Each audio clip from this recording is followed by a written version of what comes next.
Tonight, we turn our attention towards something that happens to you every single night. Something your mind does without being asked, without being thanked, and without ever fully explaining itself. What is actually happening in the mind during those vivid, vanishing worlds you visit every night? Science has been studying this question for decades, and what it has found is far gentler, far more purposeful, and far more personal than anyone expected. You are safe here, and whatever you dream tonight, it means something. Welcome to Psychology for Sleep. Wherever you are right now, perhaps with the lights already dimmed, your body slowly unclenching from the day, allow yourself this particular kind of stillness. We'll drift through the corridors of 100 relaxing facts about the science of dreams, from the first flickering moments of REM sleep to the brain's quiet labor of processing what hurt, to the tender science of why these nightly visions matter more than you may have ever been told. This channel exists for the minds that need a gentler way into sleep, the ones who think too much, feel too deeply, and find silence harder than they'd like to admit. If someone in your life carries that kind of heaviness at night, a quiet share of this video could be exactly the thing they didn't know they needed. Someone tonight is lying in the dark, not sure why their dreams feel so heavy. Your quiet share might be the first science that ever made their dreaming mind feel safe. Let yourself settle here now. Feel the weight of your body, the particular way your limbs have found their resting shape. You don't need to hold on to the day anymore. You don't need to solve anything. Your mind already knows what to do with the hours ahead. It has been doing this since before you were old enough to remember your first dream. Like a room after the last guest has gone, still, unheld, and finally, only yours. Close your eyes and breathe deeply. You're where the quiet holds the most. Let your mind soften into its depth. And now we begin. Every night, without exception, you dream. Even if you wake remembering nothing, the dreams still came, still did their work. Sleep researchers have confirmed this through decades of laboratory observation. Watching the brain's electrical activity shift and surge during the night, dreaming is not optional. It is not a bonus feature of sleep. It is a fundamental biological process, as necessary to the sleeping brain as breathing is to the waking body. Tonight, as you rest here, the stage is already being set. Dreams occur primarily during a stage of sleep called REM, which stands for rapid eye movement. During this stage, your eyes move quickly beneath closed lids, as though watching something unfold in the darkness. This stage was first identified in the early 1950s by researchers Nathaniel Kleitman and Eugene Asarinsky at the University of Chicago. They noticed that sleeping subjects' eyes were darting beneath their lids in a distinctive, rhythmic pattern. That observation opened the first real scientific window into the dreaming mind. A typical night of sleep contains not one dream, but many. Most adults cycle through 4 to 6 complete sleep cycles, each lasting roughly 90 minutes. Within each cycle, a period of REM sleep occurs, growing longer toward morning. This means that the most vivid dreaming often happens in the final hours before waking, which is why the alarm so often pulls you from the middle of something you'll never quite recover. The brain during REM sleep is, in many ways, more active than the brain during waking Neuroimaging studies show intense activity in the regions responsible for emotion, visual processing, and memory, while the areas linked to logical reasoning and self-awareness grow quieter. This is why dreams feel so real in the moment, and why their logic, a house that is also a school, a stranger who is also your mother, makes complete sense until you open your eyes. During REM sleep, the body enters a state called REM atonia, a temporary paralysis of the voluntary muscles. This is a protective mechanism. Without it, you would physically act out your dreams. The brain sends signals down the spinal cord that inhibit movement in the limbs, so that while your dreaming self runs, fights, or flies, your body remains still. You are held in place by the same system that keeps you safe. The average person spends roughly 2 hours dreaming each night. Over the course of a lifetime, this adds up to approximately 6 years spent in the dreaming state.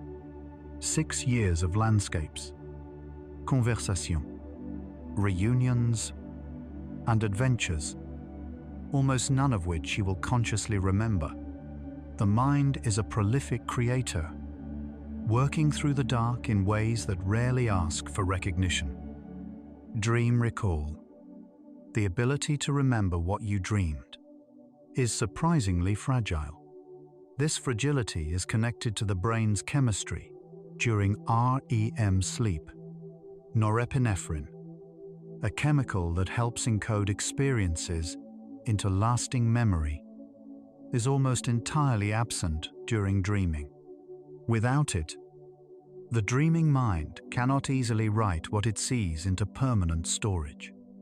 As the brain wakes and norepinephrine returns, whatever hasn't been captured dissolves before it can be held. The dreams were always real.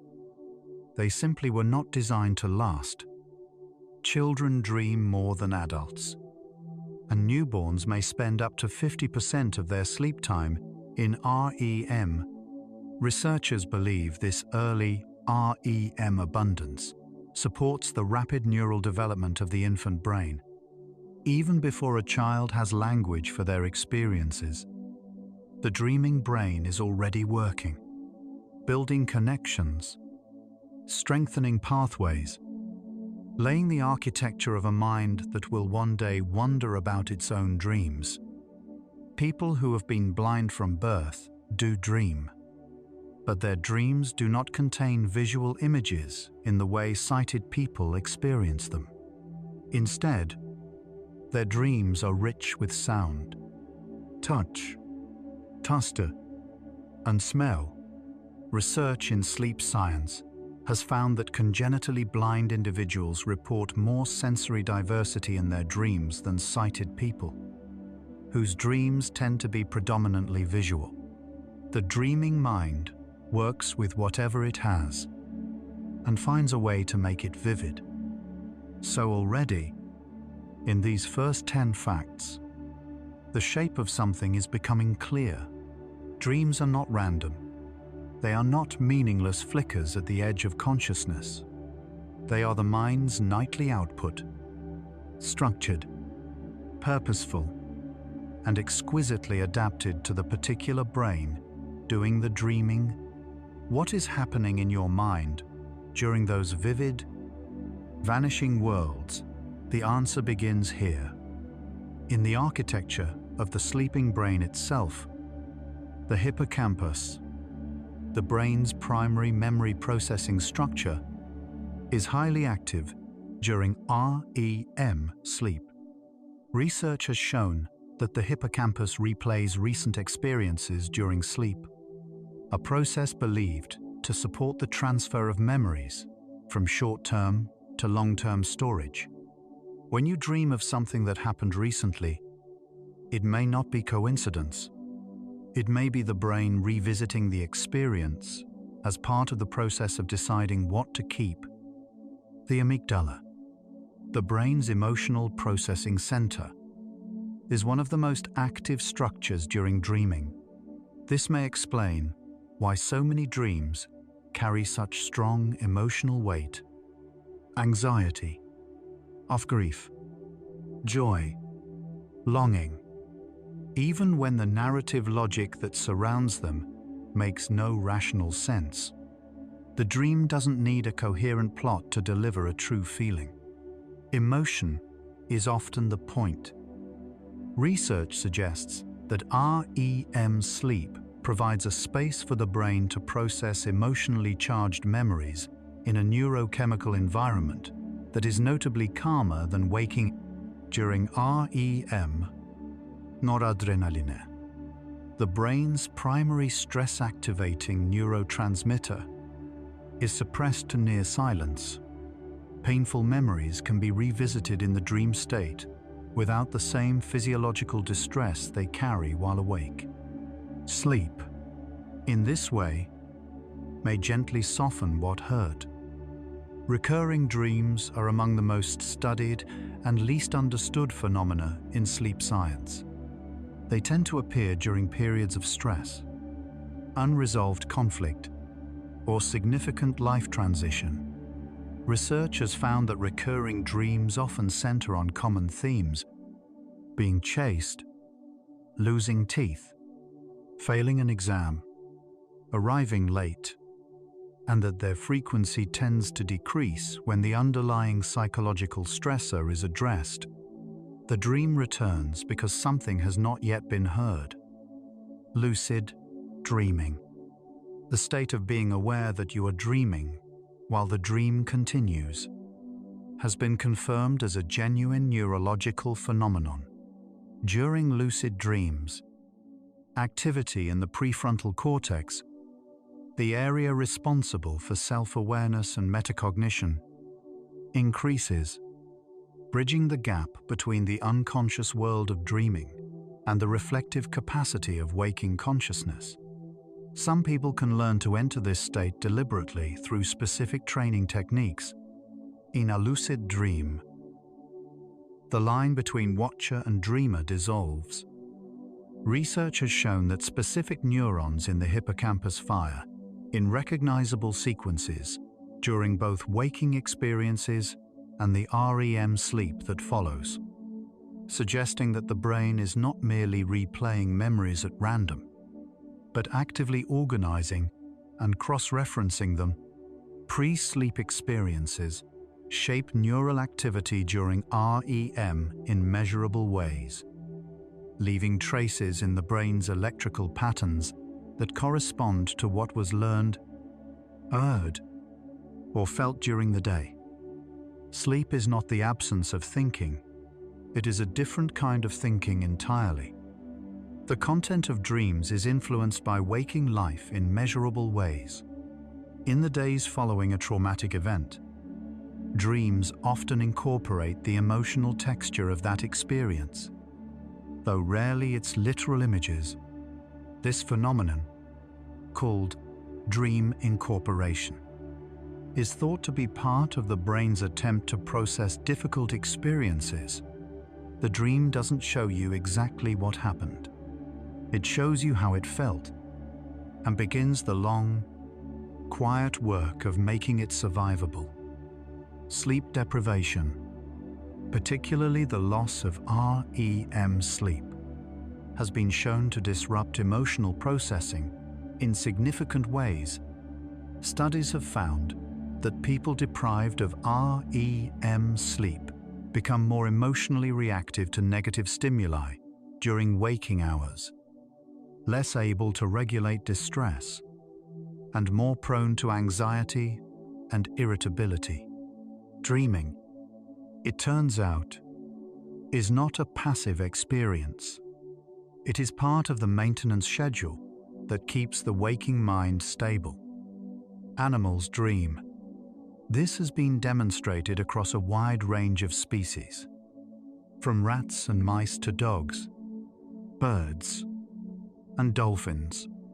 Researchers studying rats in REM sleep found that the same hippocampal neurons active while the rats navigated a maze during the day, fired in the same sequence during subsequent REM sleep, as though the rat were dreaming of running the maze again. The impulse to dream is not uniquely human. It is something evolution kept across millions of years and countless species. Because it works, the duration of individual dreams has been a subject of ongoing research. Early estimates suggested most dreams were brief, mere seconds in felt experience. More recent studies, using eye movement tracking during REM sleep to map dream activity, suggest that dream duration more closely mirrors real-time experience than previously thought. A dream that feels like it lasted an hour may have actually occupied a significant portion of a REM cycle. The dreaming mind has its own relationship with time. Color in dreams is more common than many people report. Surveys conducted in different eras have shown interesting shifts. Older adults who grew up watching black and white television more often report dreaming in grayscale, while younger generations more consistently report full-color dreams.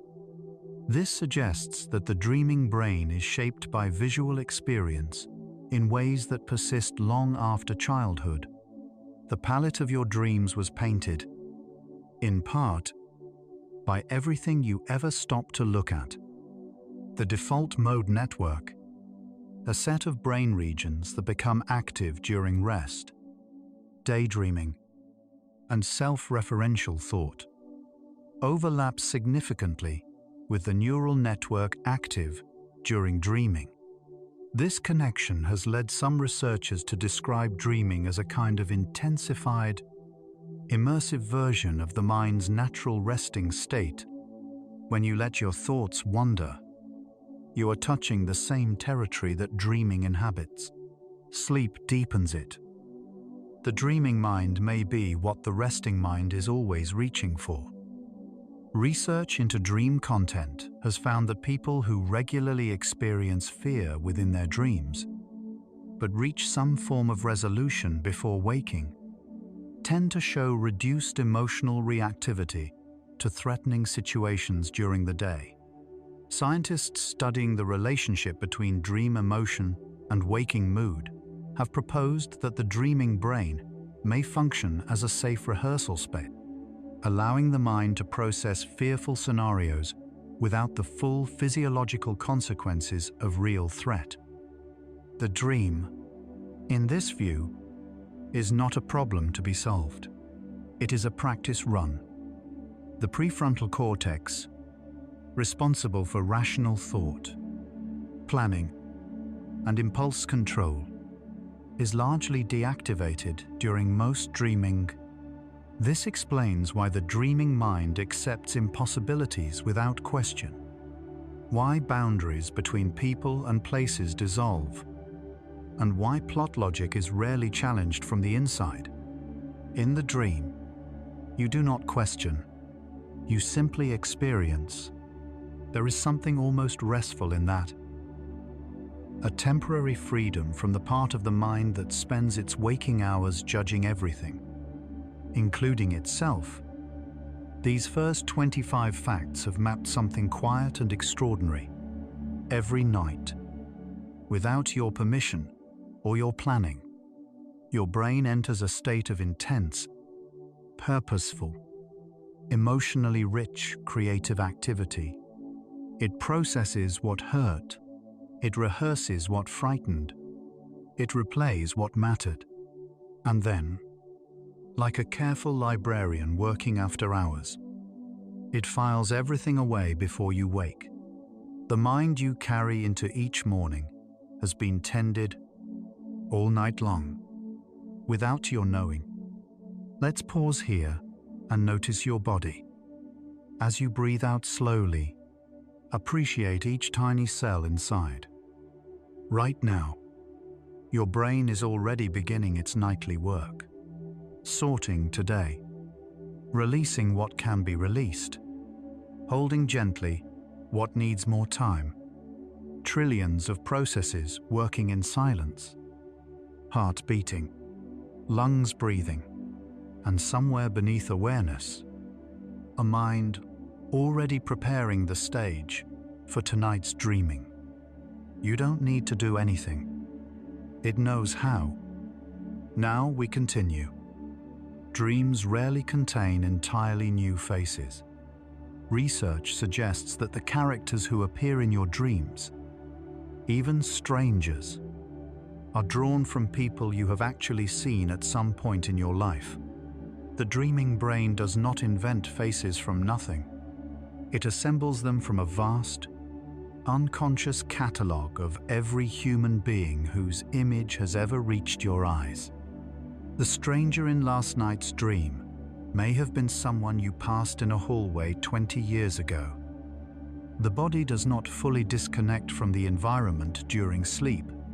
Research has shown that external sounds, temperature changes, and even spoken words can be incorporated into ongoing dreams.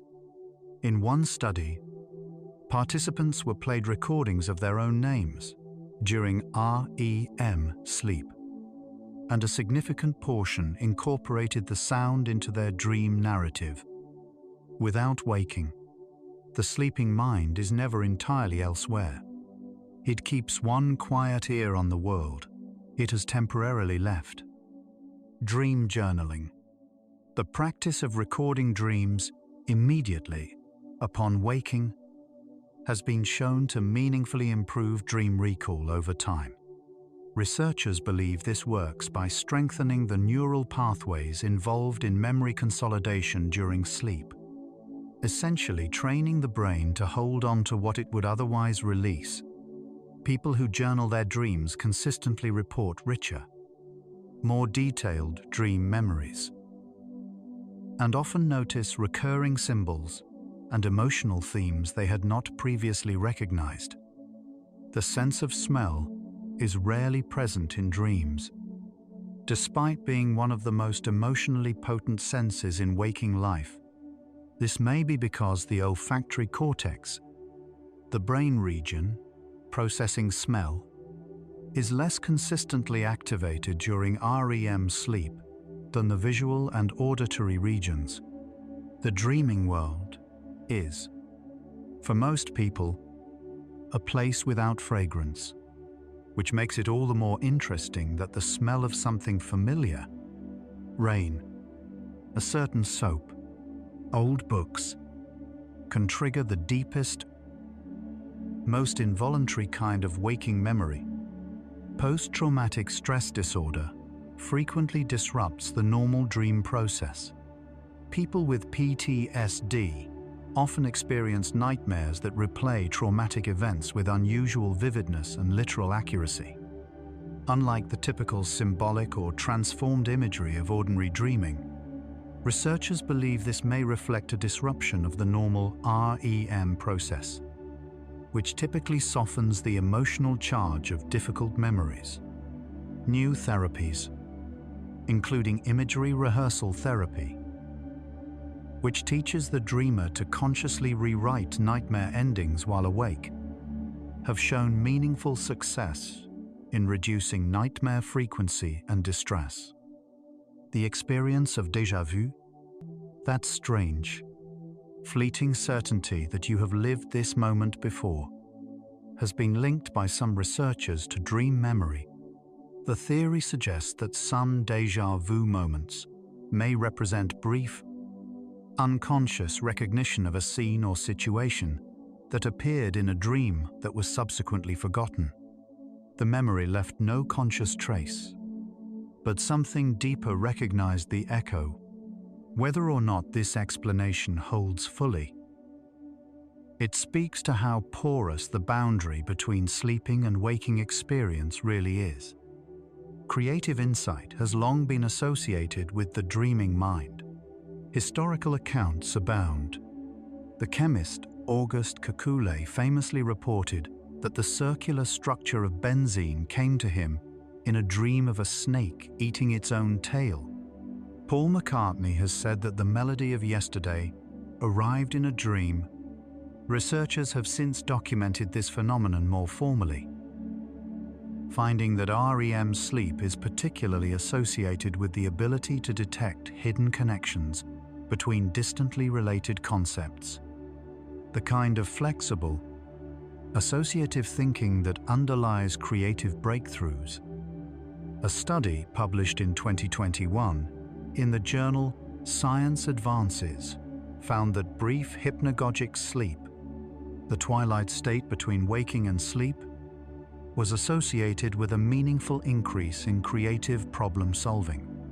Participants who entered this transitional state while holding an object that would fall from their hand if they drifted too far into sleep, a technique inspired by practices reportedly used by both Salvador Dalí and Thomas Edison, solved a target problem at a rate roughly 3 times higher than participants who remained fully awake. The creative effect disappeared entirely for those who slipped into deeper sleep. The dreaming mind, it appears, is most inventive right at the edge. Dream content shifts across the lifespan in documented ways. Children's early dreams tend to be static and brief, featuring animals and simple settings rather than complex social scenarios. By middle childhood, self-representation appears. The child begins to appear in their own dreams as an active character. Adolescence brings a surge of emotionally intense, socially complex dreaming. In older adulthood, some research suggests a gradual shift toward more emotionally positive dream content. Fewer nightmares, more peaceful imagery. The dreaming mind ages alongside the waking one.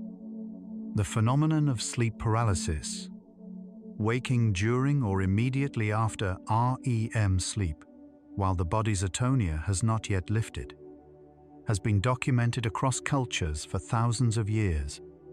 The experience of being awake but unable to move, often accompanied by a sense of presence in the room or a weight on the chest, gave rise to legends of demons and night spirits in dozens of separate traditions worldwide. Sleep science has since explained the mechanism clearly, but the fact that so many cultures independently invented the same story for the same experience, that is worth pausing on. Shared dreaming. The idea that 2 people might dream of the same thing on the same night has not been scientifically validated, but shared themes in dreams are well documented across cultures and time periods. Dreams of falling, flying, being chased, losing teeth, and arriving unprepared for an exam appear consistently in dream surveys across dozens of countries and cultures. The dreaming mind, for all its personal specificity, also reaches for the same handful of universal human anxieties. In our most private sleep, we are more alike than we know. The role of dopamine in dreaming has become a more active area of research in recent years. Dopamine, typically associated with reward, motivation, and anticipation, is thought to play a part in the narrative quality of dreams, contributing to the sense of pursuit, desire, and emotional momentum that characterizes many vivid dream experiences. Some researchers have proposed that the dreaming brain is, in part, a dopamine-driven story-generating system, one that uses the quiet of sleep to rehearse the emotional grammar of wanting and losing and finding. Medications affect dreaming in measurable ways. Certain antidepressants, particularly those that affect serotonin, can suppress REM sleep significantly, reducing dream frequency and vividness, sometimes to the point where the person reports no dreaming at all. Beta blockers. some blood pressure medications, and certain sleep aids also alter dream content. And recall, this is not inherently harmful. But it is a reminder that the chemistry of the dreaming mind is deeply entangled with the chemistry of the waking one, and that anything that changes one tends to change the other. Dreams about teeth falling out are among the most universally reported dream themes across cultures.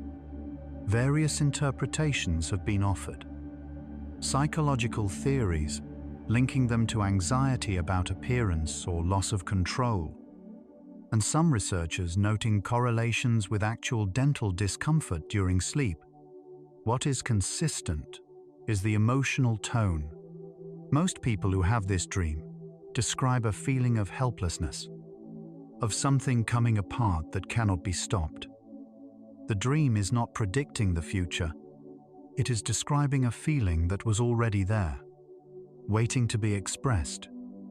Halfway through this section, a pattern has emerged that feels worth naming.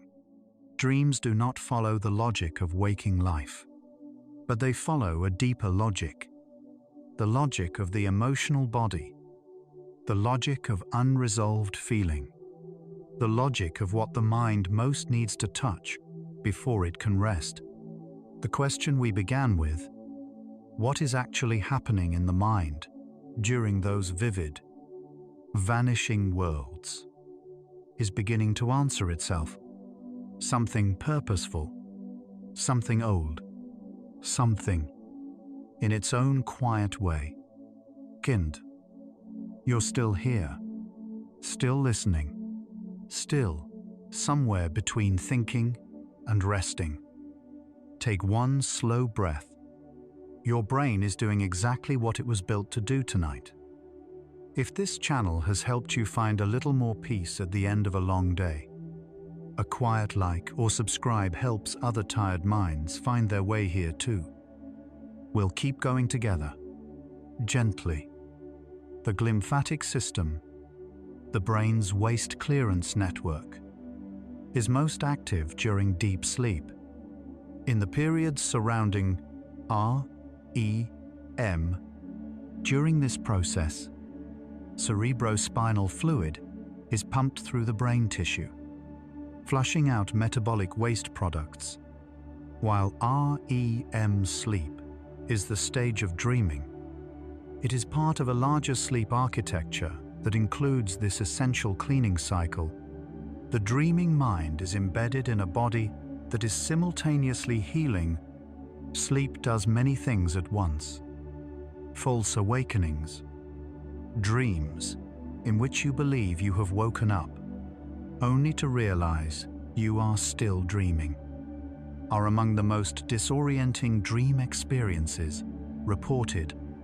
They can occur multiple times within a single night, each layer feeling indistinguishable from waking. Researchers have observed them occurring most frequently in individuals who practice lucid dreaming or during periods of sleep disruption. The mind, it seems, can simulate its own waking so convincingly that not even the dreamer can immediately tell the difference. The sense of time during dreaming is genuinely distorted.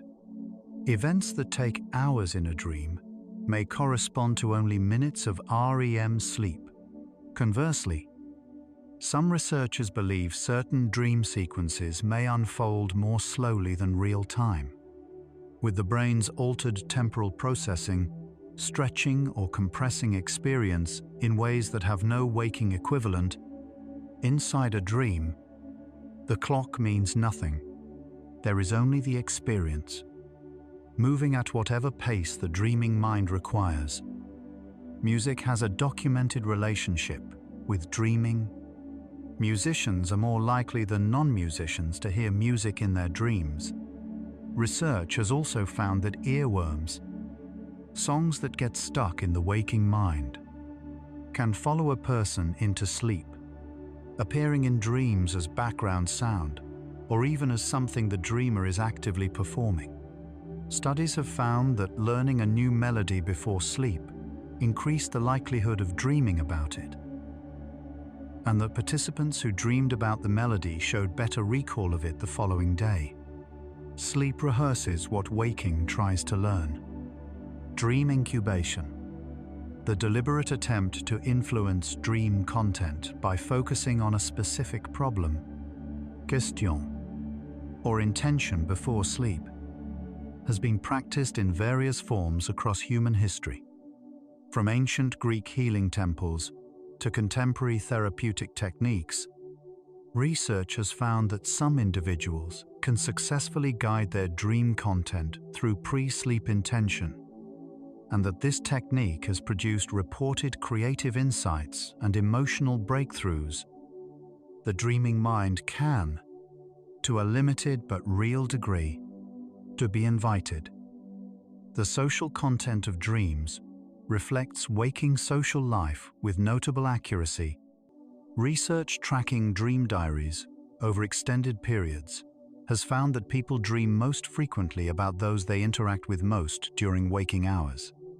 Close relationships, partners, close friends, family members dominate dream casts. Distant acquaintances appear rarely. The dreaming mind appears to be, in part, a social simulator, one that runs rehearsals of the relationships that matter most. In the hours when no one is watching, grief shapes dreams in distinctive ways. People who have recently lost someone close frequently report vivid dreams featuring the deceased, dreams that can feel like genuine visits. Conversation, hors réconciliation. Bereavement researchers have found that these visitation dreams, as they are sometimes called, are often experienced as comforting rather than distressing. Many grieving people describe them as among the most meaningful experiences of the mourning period. A space where the mind finds a kind of continued presence that waking life has made impossible. During REM sleep, the brain generates something called theta waves, slow, rhythmic electrical oscillations associated with memory consolidation, creative thinking, and the hypnagogic state at the border of sleep. Theta activity is also prominent during meditation, deep relaxation, and states of flow. The electrical signature of the dreaming brain overlaps meaningfully with the electrical signature of the deeply resting, deeply creative waking brain. To dream is to inhabit a state the waking mind can only approach, never fully enter. On its own, emotional dreams, particularly those involving fear, sadness, or love, are more likely to be remembered than neutral ones. This aligns with the broader principle that emotional salience drives memory consolidation. The brain, during REM, is prioritizing the things that matter most, and emotion is one of the brain's primary signals for what matters. The dreams you remember in the morning are not random.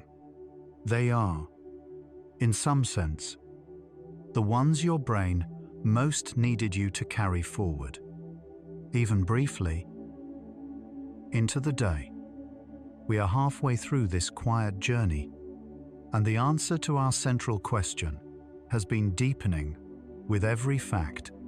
Dreams are the mind at work in its most honest mode, freed from self-consciousness, freed from logic's demand for consistency, freed to feel and remember and process without the constraints of the waking world.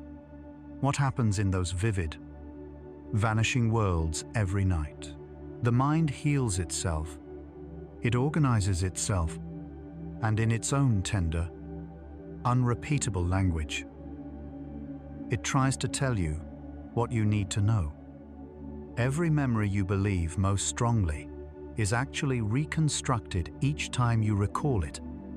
Right now, as you rest here, your brain is gently rewriting the day, softening some edges, deepening others, deciding what to keep. Tonight is part of that draft. You are not passive in this. You are the author, resting while the pages are written, and the story has always been kinder than you feared. Now we continue the journey. Dreams have occupied human attention for as long as records exist. Ancient Egyptians built temples specifically for dream incubation, places where the sick could sleep and hope for healing dreams. The oldest recorded dream appears in the Epic of Gilgamesh, written over 4,000 years ago, in which the hero dreams of a companion before they meet. Across every civilization that left written records, dreams were taken seriously, not always correctly interpreted, but never ignored. The dreaming mind has always seemed too alive to dismiss. Sigmund Freud famously described dreams as the royal road to the unconscious, a view that dominated psychological thinking for much of the 20th century. His theory that dreams disguise repressed wishes in symbolic form has since been largely revised by neuroscience, which has found that dream content is less uniformly symbolic and more directly tied to emotional processing and memory consolidation than Freud imagined. Yet his core intuition that dreams reveal something true about the inner life has proven more durable than his specific interpretations. Carl Jung offered a different account. Where Freud saw wishes, Jung saw the unconscious attempting to compensate for imbalances in the conscious mind, offering up images and narratives that the waking self had ignored, suppressed, or failed to integrate. Jungian analysts today still work with dream imagery as a kind of self-portrait painted by the deeper mind. Modern neuroscience has not fully validated Jung's framework, but it has confirmed that dreams do carry emotional information the waking mind tends to overlook. The threat simulation theory of dreaming was developed by Finnish researcher Antti Revonsuo. He proposed that dreaming exists, in part, to simulate threatening situations. In sleep, the brain practices detecting and responding to danger in a space where nothing can actually go wrong. This would explain the prevalence of chase dreams, falling dreams, and other anxiety-rich scenarios, even the difficult dreams, in this view, may be doing something useful in the dark. A newer and increasingly supported framework holds that dreaming is a natural extension of the mind's spontaneous, self-referential activity during rest. The same brain regions that generate daydreaming, autobiographical memory, and future thinking are the ones most active during REM sleep. In this view, dreaming is not a special or separate state. It is the mind doing, in sleep, what it naturally tries to do whenever it is not occupied with an external task, telling itself the story of itself. The question of whether dreams have meaning, in a personnel, interpretable sense, remains genuinely open in sleep science. Researchers are careful to distinguish between the functional role of dreams, which is increasingly well documented, and the symbolic meaning of specific dream content, which is far harder to study. What can be said is this: the emotional themes of your dreams reliably reflect the emotional themes of your waking life. In that sense, meaning is always present, even if its precise language is not always translatable. Nightmares peak in frequency during adolescence and early adulthood, then tend to diminish gradually across middle age. Women report nightmares more frequently than men across most age groups. A difference researchers attribute in part to differences in emotional processing styles and, in some cases, to higher rates of anxiety and stress.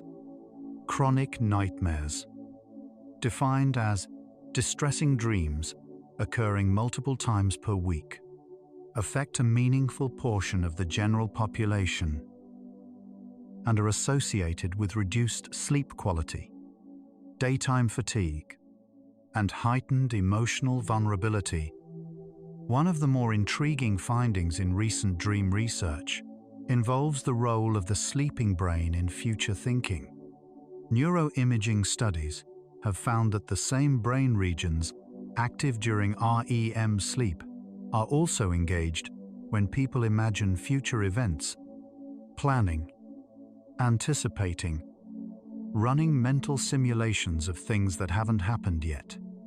The dreaming brain, among other things, a future modeling system, one that uses the quiet of sleep to rehearse possible versions of the days ahead.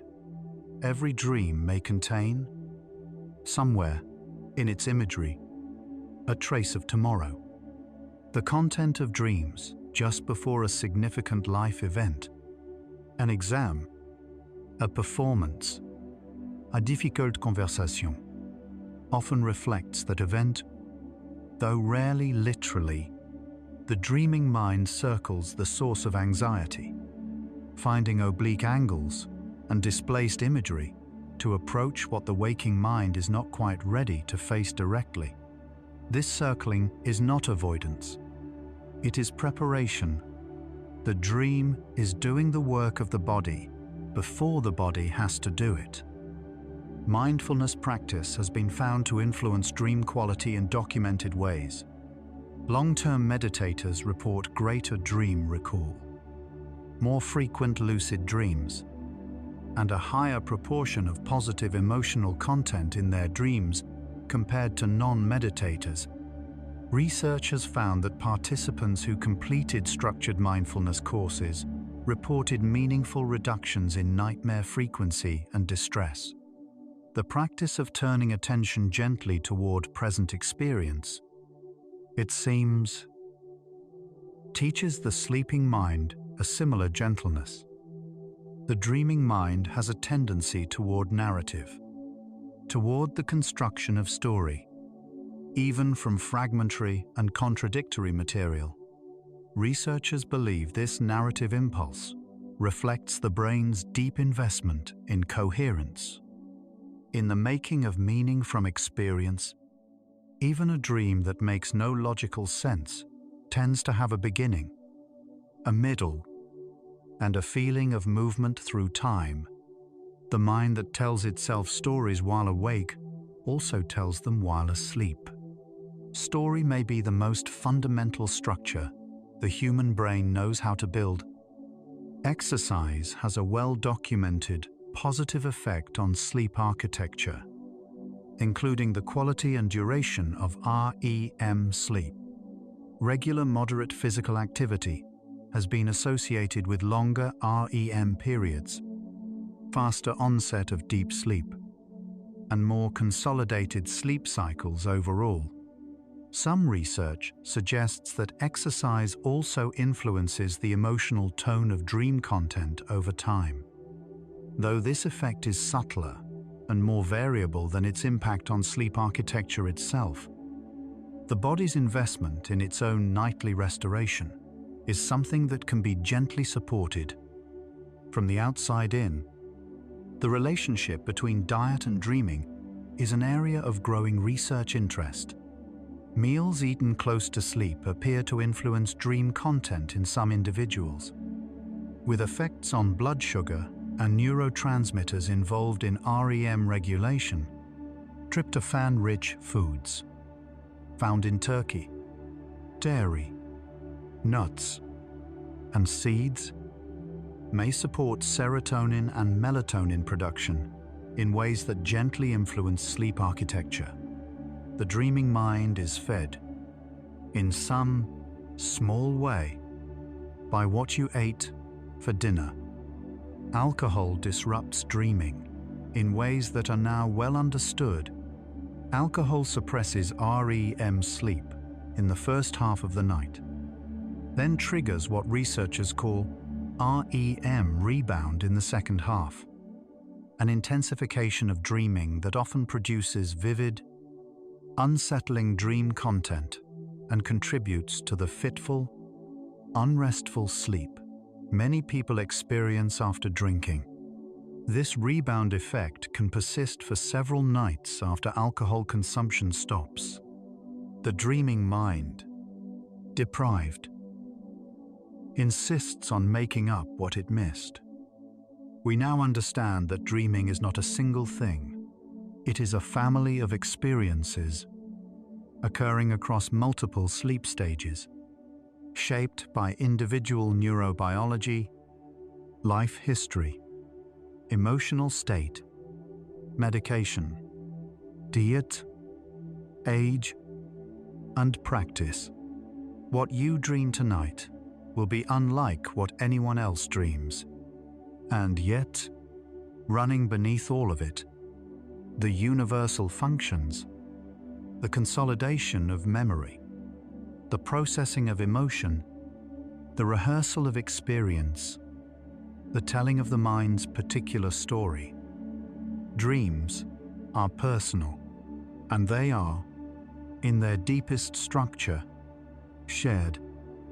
Hypnagogia, the experience of the transitional state between wakefulness and sleep, is characterized by fleeting imagery, sounds, and sensations that are often vivid, strange, and deeply memorable despite their brevity.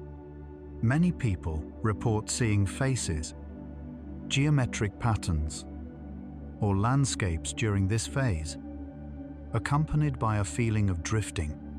Some researchers consider hypnagogia a form of semi-conscious dreaming, a first step in the nightly journey inward. It is the mind loosening its grip on the waking world, one image at a time.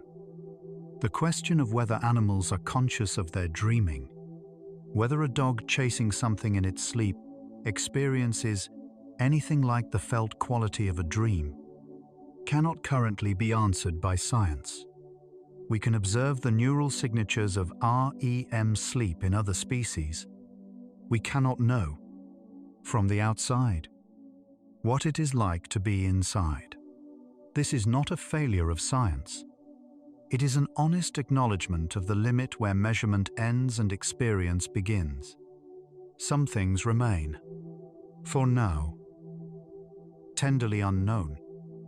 Research has found that the dreaming brain shows patterns of activity consistent with narrative processing, the same kind of semantic organization the brain uses when reading a story or following a conversation. This suggests that the dreaming mind is not merely generating random images, but actively building coherent, experiential sequences, even when the result doesn't look coherent from the outside. The dream knows what it is doing. The plot may be invisible to the dreamer, but it is there. Dreams about flying. One of the most widely reported positive dream experiences are associated with feelings of freedom and ease. Some researchers link them to the brain's processing of the sensation of lightness that accompanies deep relaxation of the body during REM. Whatever their origin, flying dreams leave most people feeling, upon waking, that something has briefly been released. The body remains still, but somewhere, the mind knew how to rise. The experience of emotional catharsis during dreaming, of crying in a dream, or experiencing profound relief or joy, is real in a neurological sense.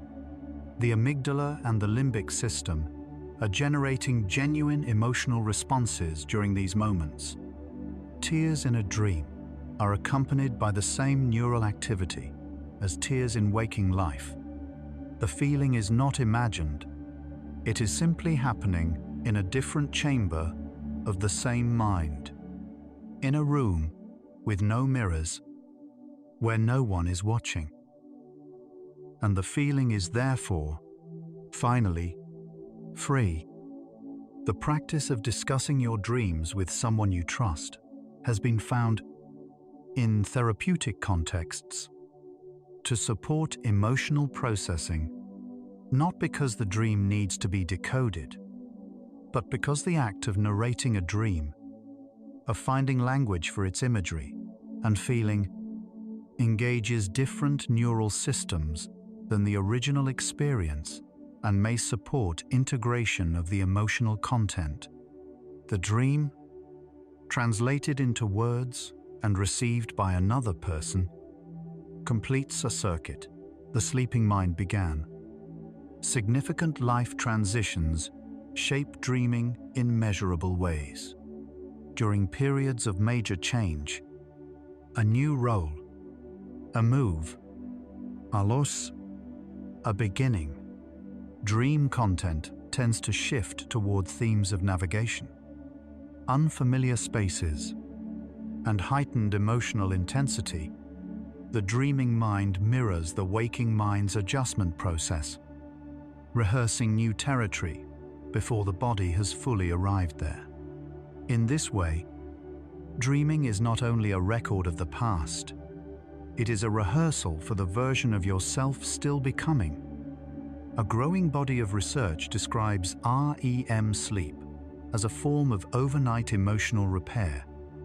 Not metaphorically, but mechanically, the neurochemical environment of REM sleep, with its suppressed noradrenaline and altered limbic activity, may create conditions in which the emotional charge of difficult memories is reduced at the synaptic level.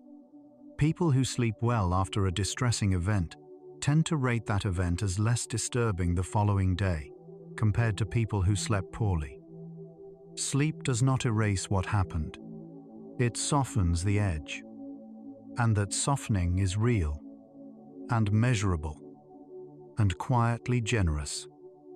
The final stage of REM sleep each night is the longest, occurring in the hour or two before natural waking. This is the period of most vivid, most narrative, most emotionally complete dreaming. It is also the stage most vulnerable to disruption by early alarms, noise, or light. Protecting those final hours of sleep is, in a real sense, protecting the deepest work your mind will do all night. Here, at the 3/4 mark, the central question has been answered, at least intellectually. What is actually happening in the mind during those vivid, vanishing worlds you visit every night? The mind is doing its most honest, most essential, most personal work. It is healing. It is rehearsing. It is processing the emotional residue of the life you are living. It is building, night after night, the person you are becoming. The dream is not a distraction from your life. It is a quiet form of devotion to it. Almost done. Relax even deeper. Sleep doesn't come when you try to sleep. It comes when you stop trying. This is exactly that moment. Your dreaming mind already knows the way. It has found it every night of your life. You don't need to guide it. You only need to let go. Some dreams feel more real than real. The technical term is hyperreality, a quality of vividness that surpasses waking perception. These dreams are remembered with unusual clarity, sometimes for years.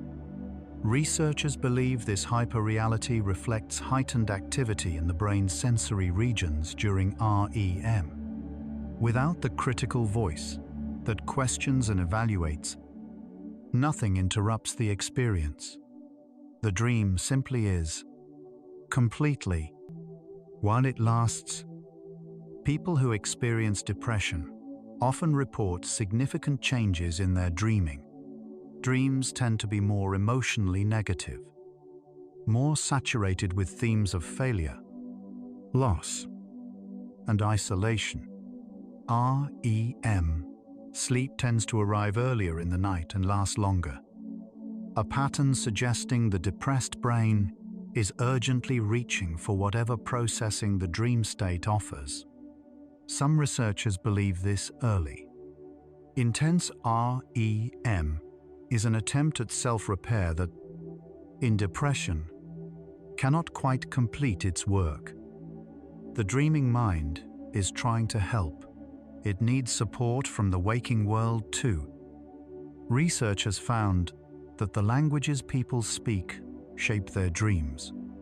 Bilingual individuals frequently report dreaming in both languages, and the language that appears often correlates with the emotional context of the dream.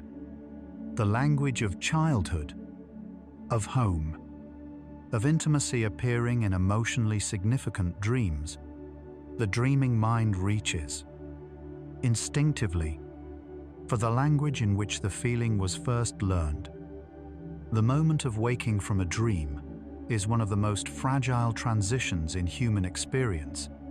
The dream is present, vivid, fully felt, and then, in the time it takes to recognize the ceiling, it begins to dissolve. The waking brain actively suppresses the dream-generating processes as consciousness reasserts itself.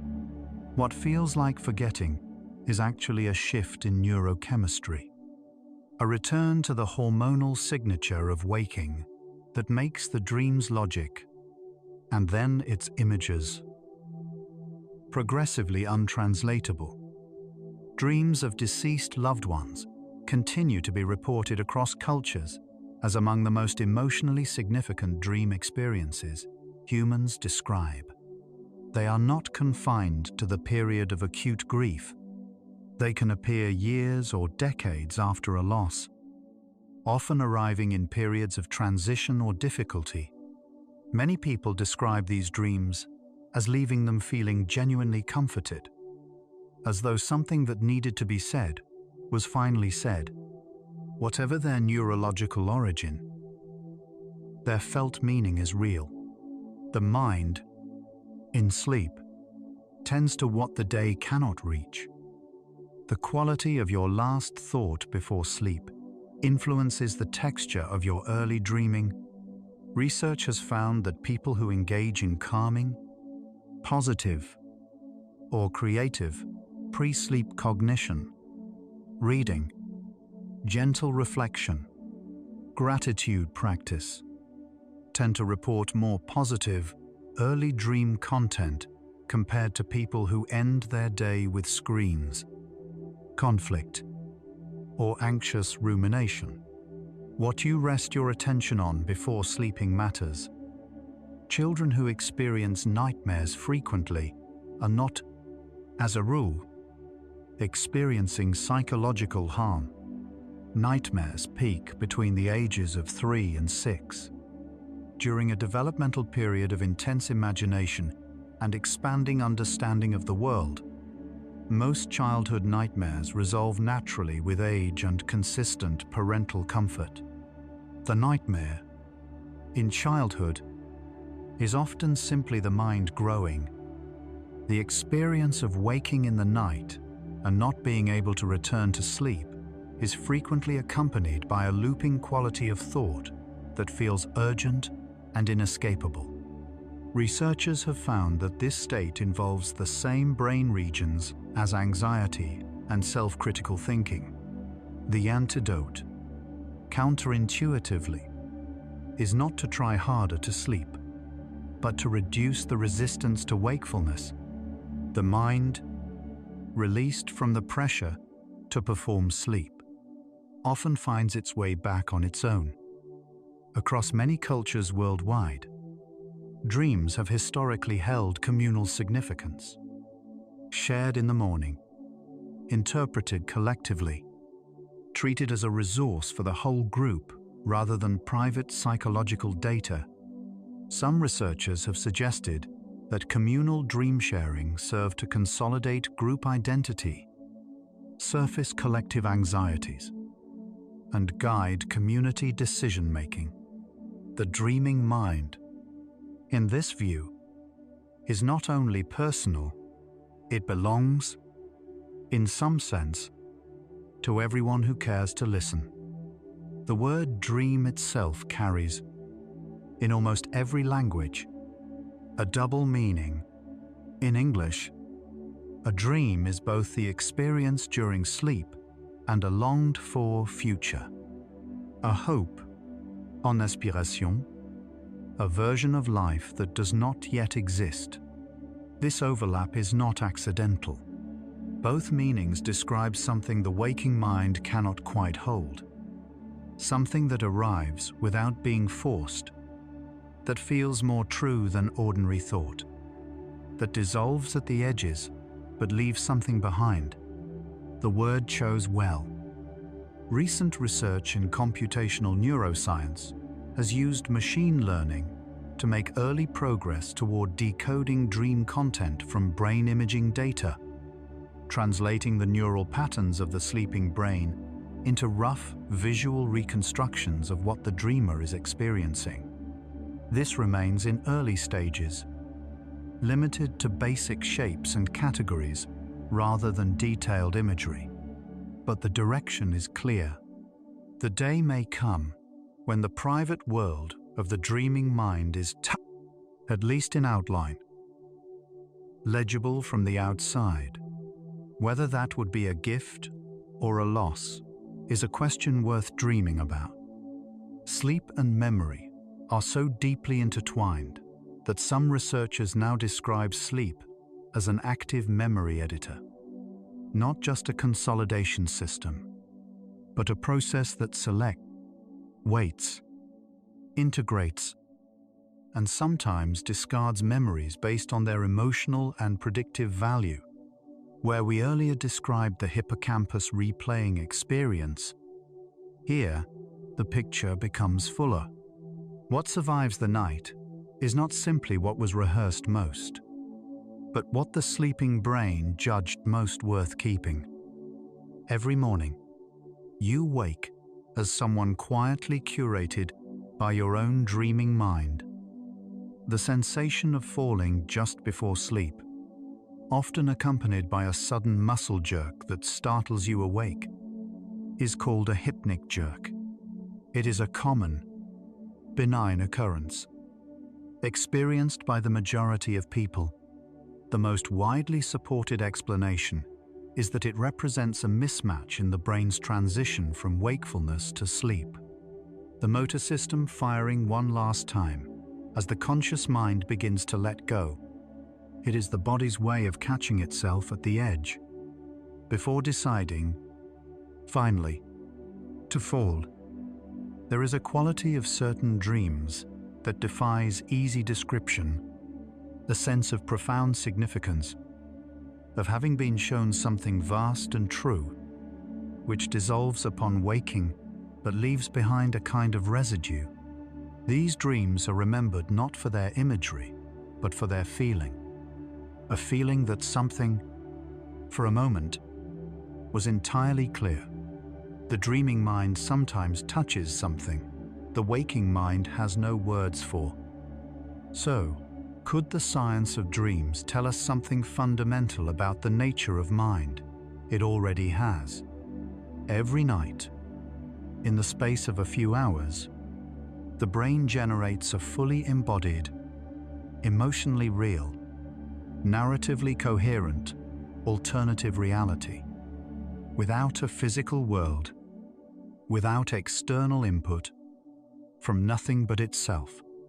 If the waking mind creates the experience of reality from sensory data, the dreaming mind creates it from within. That is not nothing. That is, perhaps, the most interesting fact about consciousness that sleep science has ever offered. In recent decades, therapy has begun to take dreams seriously again, not in the old symbolic interpretation sense, but as windows into emotional processing that happens between sessions. Therapists trained in dream-focused approaches note that clients often bring material to dreams that they are not yet ready to bring to words.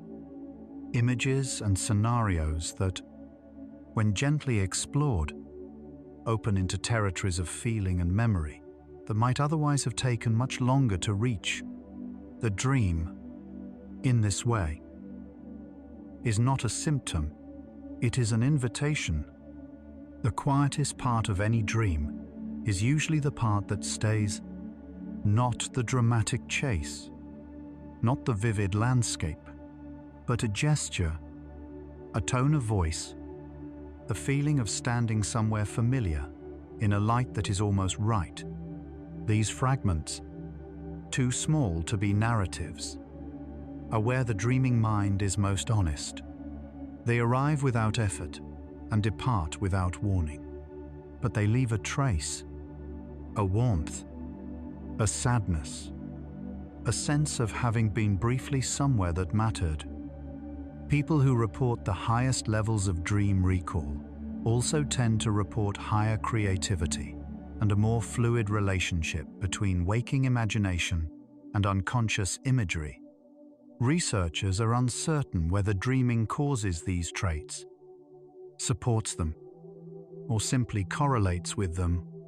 What seems clear is that a mind comfortable with its own dreaming, curious about it rather than dismissive, is a mind that has found a way to stay in conversation with its own depth. The ancient practice of sleeping on a problem, deliberately resting with a question in mind, trusting that sleep will offer some contribution to the answer, has been validated in modern research. Studies have found that sleep improves insight on problems that require restructuring, seeing the problem differently, finding a new frame.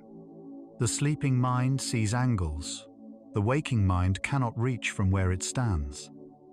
And so, in the final facts, what remains to be said is the simplest thing. You will dream tonight. Your brain will spend hours in a state of extraordinary activity, not to entertain you, not to confuse you, but to tend to you, to sort what needs sorting, to soften what needs softening, to rehearse, to process, to integrate, to imagine. You will wake tomorrow slightly different from who you are tonight. The difference will be small, and it will have been made in the dark, quietly, by a mind that knows you better than you know yourself. Dreams are the mind's oldest form of self-care. Long before therapy, before meditation, before any formal practice of inner attention, the dreaming brain was already doing the work. It has been doing it for hundreds of millions of years. In countless species, in every culture and every century of human existence. Tonight, it will do it again. Nothing is required of you. Only the willingness to close your eyes and trust the process that has been caring for minds like yours since the very beginning.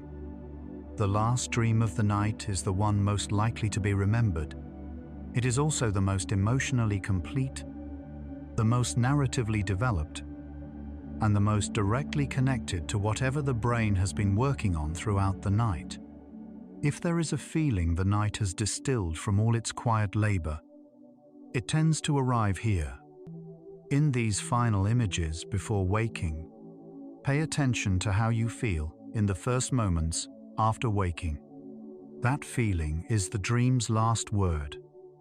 You have now traveled through nearly 100 facts about the science of dreams. And what the science describes is not what most people expect. Not nonsense, not noise, not a random firing of neurons with no consequence.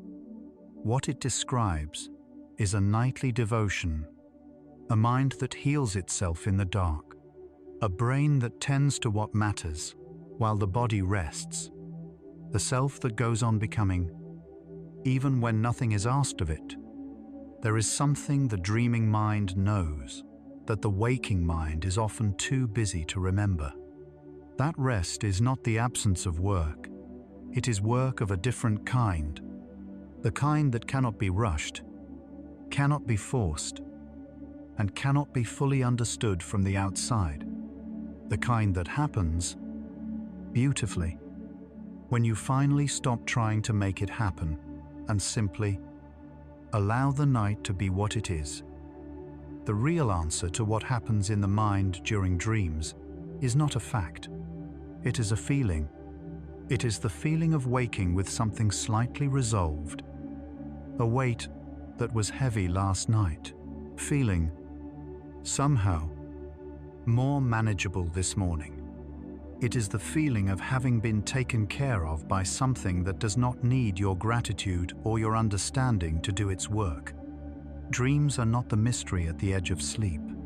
They are the mind's most intimate form of love, turned inward, working quietly, every single night, for you. And so, our quiet journey through the science of dreams comes gently to a close. We began with the discovery that even when you remember nothing, the dreams still came, still did their work. We learned that people who regularly experience fear within their dreams and reach some form of resolution tend to show reduced emotional reactivity during the day. The dreaming mind practicing, in its own quiet way, the very steadiness the waking mind is reaching for. And we learned that the final period of REM sleep each night, the one most often lost to an early alarm, is the most emotionally complete dreaming the brain will do. From the first fragile moments of REM sleep to the deepest emotional work of the night's final hours, we have traced a path through one of the most quietly extraordinary things the human brain does. And the thread running through all of it, your dreaming mind is not passive, it is devoted, it is working, every night, in your particular service. The same forces that shape your dreams also shape the way you heal. Every night, the chemistry of the sleeping brain creates conditions that waking life simply cannot replicate. A gentler environment for difficult memories, a freer space for connection and imagination, a quieter hour for the mind to say what the day did not allow. By pausing to know this, to understand that the dark hours are not empty, you glimpse the extraordinary in the ordinary. The night is not lost time. It is the mind at its most faithful. In these final minutes, take the deepest breath you can, as deep as possible. Think about unity, yours, and mine, and everyone listening tonight. All of us moving toward the same threshold, the same crossing from waking into dreaming. The same electrochemical tides that move in your brain tonight have moved in every human mind that ever slept. You are part of the oldest continuous thing our species has ever done. Let your entire being dissolve into the space between waking and sleeping, where thought becomes image, where the day becomes a dream, where the self becomes, briefly, softer than the self. Prepare for deep sleep, no boundaries left, only peace. This journey through the science of dreaming was made for minds like yours, the ones who needed someone to explain, gently, that their dreams are doing something real. A quiet like or subscribe helps another tired mind find its way here. One dreaming soul, one peaceful night at a time. Whatever you've been turning over today, those unfinished thoughts, those moments you keep returning to, you don't need to carry them into sleep. They will still be there in the morning. Tonight, you belong only to yourself. You've traveled inward tonight. Through corridors most people never pause to notice. You touched the architecture of a mind that dreams and found it more faithful, more gentle, more tireless than you may have known. You can allow these thoughts of dreams to fade now, like the last image at the edge of waking, present, then softer, then simply part of everything, leaving only the quiet, unheld calm behind. Let your breathing deepen. Let your body feel heavier, as if the very stillness your mind has been working inside all night has finally settled into your limbs and is simply holding you. If sleep comes, let it carry you the way consolidation does, not with force, but with quiet intention, into a realm where time and weight no longer matter. If your eyes are still open, the next video is waiting for you, ready to continue the journey. But if they're closed, stay there. Stay in the darkness that feels safe and warm. Tomorrow, your dreaming mind will still be there, still tending, still weaving, still becoming. But tonight belongs to stillness. Rest well, gentle explorer, and remember, your dreaming mind has always known the way home. Good night.